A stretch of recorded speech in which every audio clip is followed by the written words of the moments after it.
China just built the world's only underground skyscraper hotel by constructing downward into a flooded quarry pit instead of up.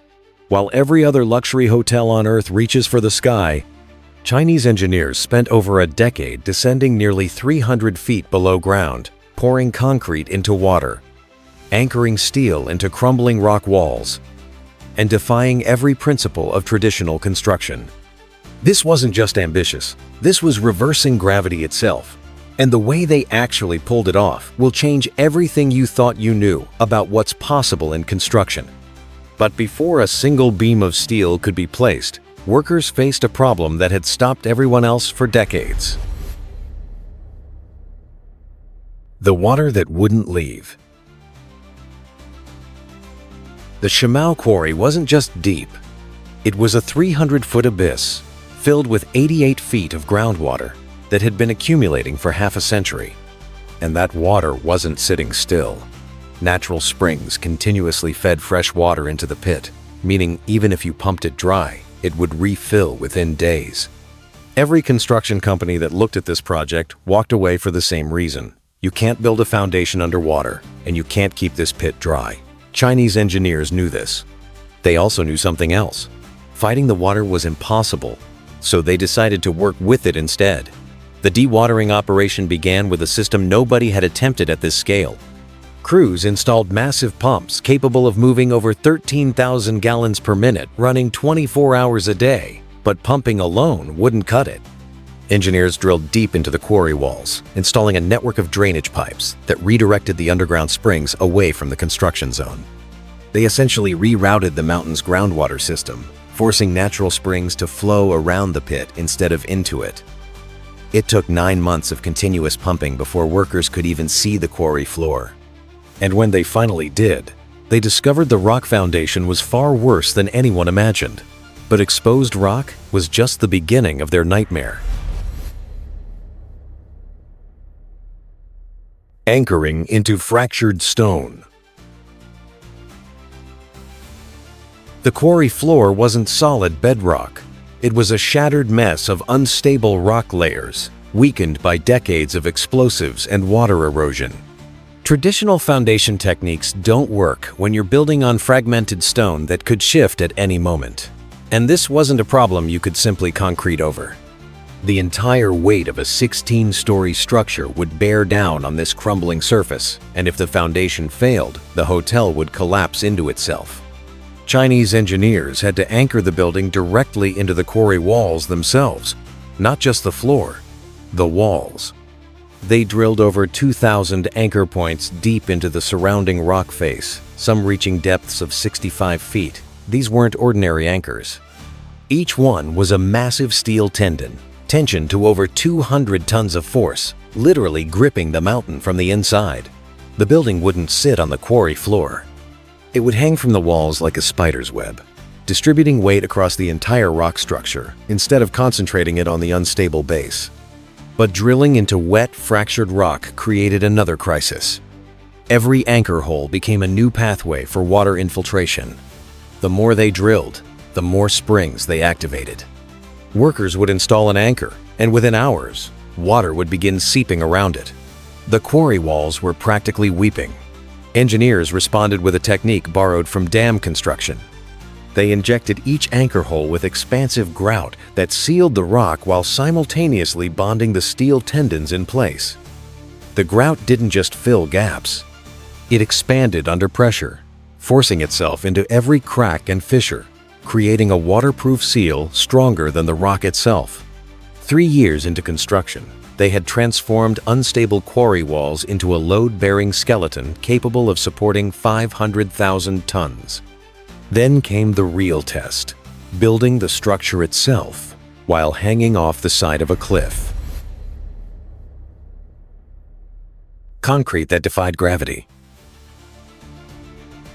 Pouring concrete upward is simple. Gravity does the work, pouring concrete downward into a pit while building floor by floor from the bottom up. That's a logistical nightmare no construction crew had ever attempted at this scale. Traditional skyscraper construction uses tower cranes positioned at ground level that rise with the building. But in a quarry, ground level is 300 feet above your construction site. Chinese engineers couldn't use conventional cranes because there was nothing to anchor them to. The building didn't exist yet. So they did something radical. They built the crane system into the quarry walls themselves. Massive rail systems were bolted directly into the rock face, allowing specialized cranes to descend alongside the construction as workers built downward, layer by layer. These weren't standard cranes. They were custom-engineered platforms capable of lowering 60-ton concrete sections while maintaining millimeter-level precision on unstable rock. One miscalculation, one shift in the crane's position, and tons of wet concrete would crash into the pit. The concrete itself presented another problem. Normal concrete sets based on chemical reaction and ambient temperature. But at the bottom of a flooded quarry, temperatures fluctuated wildly between the sun-baked rim and the perpetually cool depths. Concrete poured in the morning would cure at a different rate than concrete poured at the bottom, creating structural weaknesses that could fracture under pressure. Engineers developed a custom concrete mix with specific curing agents that maintained consistent setting times regardless of temperature variation. Each batch was tested on-site before pouring, no exceptions. A single bad pour could compromise an entire floor, and there was no room for error when building in reverse. But the concrete was only half the battle. Workers still had to place it while dangling hundreds of feet in the air. Construction crews worked in rotating shifts, lowered into the pit each morning in industrial cages. These weren't comfortable rides. These were exposed metal platforms swaying in wind gusts, descending past sheer rock walls with nothing but harnesses keeping workers from falling. At the bottom, temperatures dropped 15 degrees compared to the surface. In summer, the pit became a sweltering oven. In winter, ice formed on the rock face, making every surface lethally slippery. And they did this for over a decade. Floor by floor, the structure grew downward. 16 stories carved into the earth, each one requiring the crane system to be repositioned, each one demanding flawless concrete placement, each one testing whether the wall anchors would hold. By year 7, the hotel had descended 200 feet below ground level, and engineers faced their most dangerous phase yet, because now they had to build 2 floors underwater. Construction beneath the surface. Building underwater isn't just difficult. It's essentially impossible using traditional methods. Concrete doesn't set properly when submerged. Workers can't operate power tools in water. Structural welds fail. And yet, the design called for 2 complete hotel floors at the very bottom of the quarry, sitting beneath the water's surface, with floor-to-ceiling glass walls facing into an artificial aquarium. Chinese engineers had to construct these floors in an environment where construction shouldn't be physically possible. The solution was a massive cofferdam system, but not the kind used in bridge construction. This was a sealed, pressurized chamber built at the bottom of the quarry that would allow workers to construct the underwater floors in a dry environment while surrounded by millions of gallons of water. Think of it as building a submarine first, then building a hotel inside it. The cofferdam walls were fabricated on the surface in sections, then lowered piece by piece and welded together at the quarry floor. Each section weighed over 40 tons and had to be positioned with absolute precision. A gap of even 2 inches between sections would cause catastrophic flooding once the chamber was sealed. Workers guided these massive steel plates into place while standing in waist-deep water, using laser alignment systems to ensure millimeter-perfect placement. Once the cofferdam was sealed, the real challenge began: removing the water from inside while the external water pressure tried to crush the walls inward. Engineers installed a network of high-capacity pumps and began the dewatering process, but they couldn't just drain it all at once. The pressure differential would implode the chamber. They had to drain it gradually over 6 weeks, constantly monitoring the structural integrity of the cofferdam walls as external water pressure increased. When the chamber was finally dry, workers descended into an alien workspace. They were now over 250 feet below the quarry rim, working inside a steel box at the bottom of a flooded pit, with the crushing weight of water pressing against the walls just inches away. Every rivet, every weld, every seal was all that separated them from drowning. construction of the 2 underwater floors took 18 months. Workers poured foundations, erected steel frames, installed plumbing and electrical systems, and constructed the massive aquarium-rated glass walls that would eventually face into the water.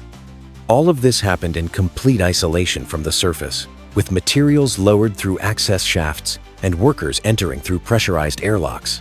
The most terrifying moment came during the final phase.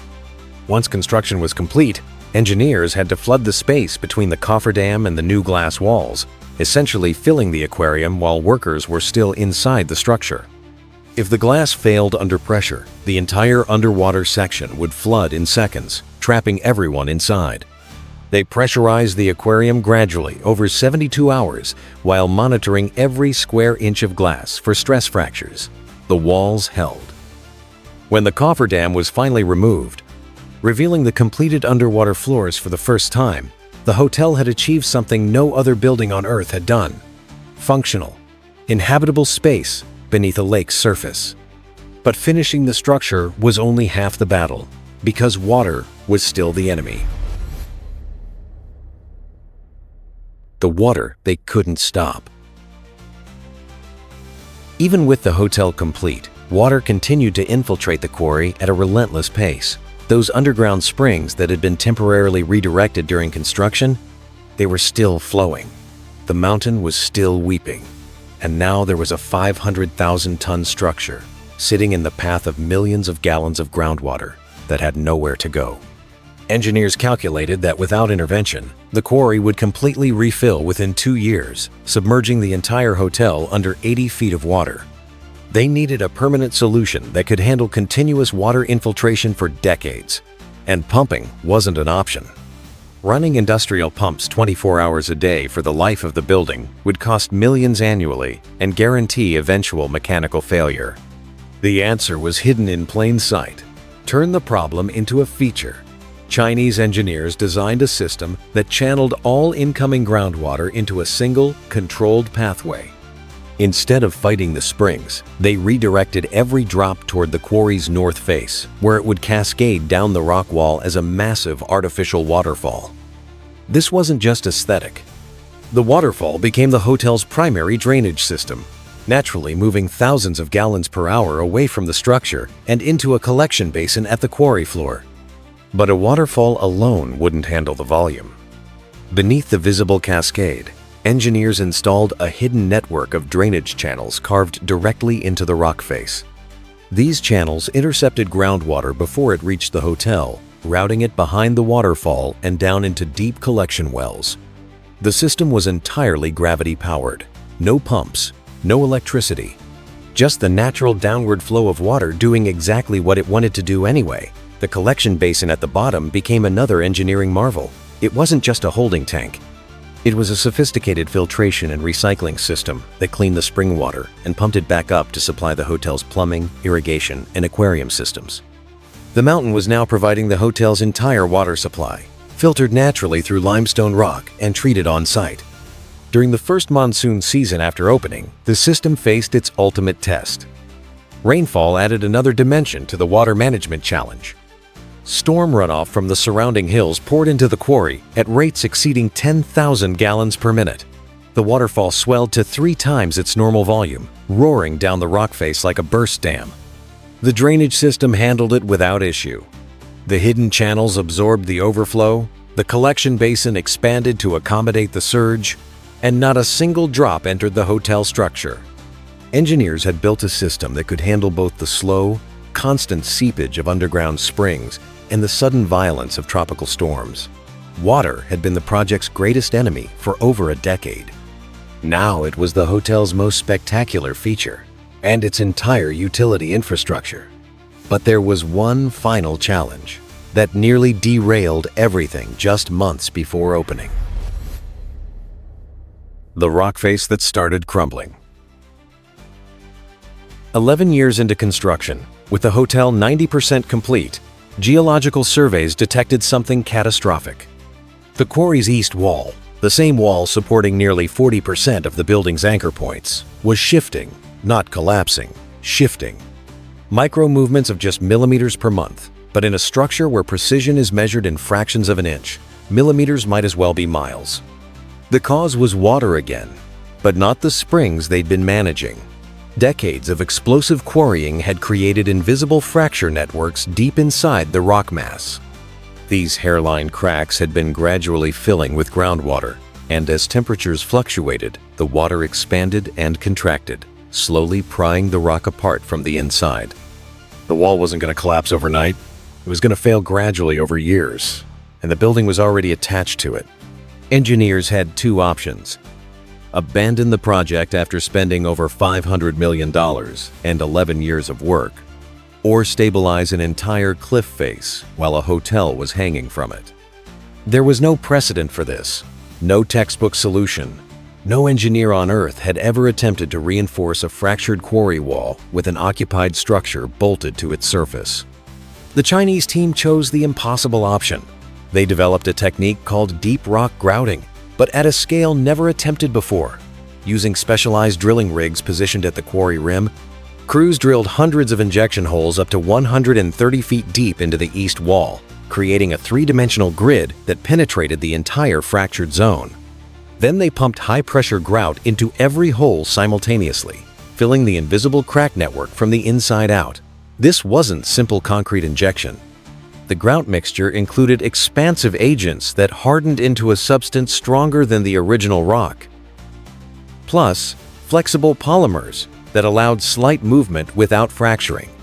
Essentially, they were replacing the mountain's damaged interior with an artificial stone matrix that could handle stress the natural rock couldn't. The injection process took 8 months and required round-the-clock monitoring. Engineers tracked pressure levels in real time, ensuring the grout penetrated evenly without creating new fracture points. Too much pressure and they'd split the rock further. Too little and voids would remain, allowing future water infiltration. They threaded a needle while working blind, 100 feet underground, with a 500,000-ton building hanging in the balance. When drilling and grouting was complete, they'd injected over 2 million gallons of stabilizing material into the quarry wall. The rock face had been transformed into a hybrid structure, part natural stone and part engineered composite, stronger than it had been even before quarrying began 50 years earlier. Final testing showed the wall movement had stopped completely. The anchor points were secure, the building was safe, and in November of 2018, after 12 years of construction that rewrote the rules of engineering, the Shimao Wonderland InterContinental opened its doors as the world's only underground skyscraper hotel, proving that China had mastered something the rest of the world said couldn't be done: building luxury 300 feet below the Earth's surface in a flooded pit where construction itself should have been impossible.